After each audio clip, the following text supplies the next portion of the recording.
90% ayollarni qo'ltiq ostida qop-qora dog'lar bor.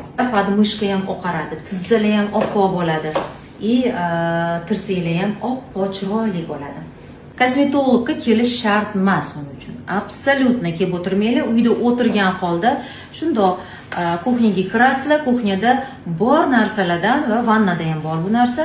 Bor narsalardan sizlarga juda ham zo'r maska o'rgataman, bu narsani sinadik. Buning uchun bizga nima kerak bo'ladi? Qaranglar, chayni soda, 2 choy qoshiq chayni soda.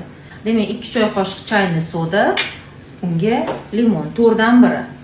Limon bilan yaxshilab aralashtirib. 3% perks. 3% perks solamiz. Тоже где-то 2 choy qoshiq. Va bunga o'sha vannaylarda turgan любой har qanaqa zubnaya pasta, ya'ni tush yuvadigan pasta olasizlar.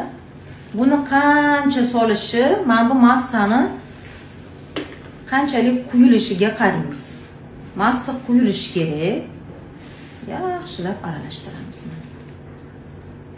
Ishoninglar, dahshat oqartiruvchi maska bo'ladi, dahshat.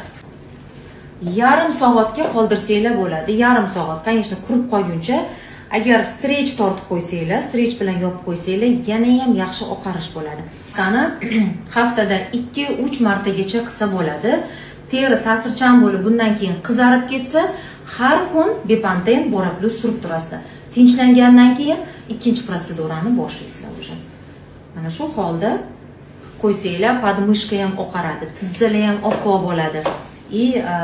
Tirsaklar ham oppoq chiroyli bo'ladi. Kunduz kuni ochiq kiyadigan bo'lsanglar, ko'chaga chiqqanda обязательно bu zonaga SPF surib chiqinglar. Bu narsani yuzga qilishni lekin tavsiya qilmayman qizlar. Like bosib qo'yinglar, сохранить qilinglar, videoni yo'qotib qo'ymaysizlar. Har doim video сохранённыйda turadi. Kerak paytda olib, ko'rib ishlataverasizlar. O'shaning uchun сохранить qilib qo'yinglar va albatta mana shunaqa muammolardan aziyat chekayotgan o'rtog'inglarga, tanishinglarga jo'natib qo'yinglar. Sog' salomat bo'linglar.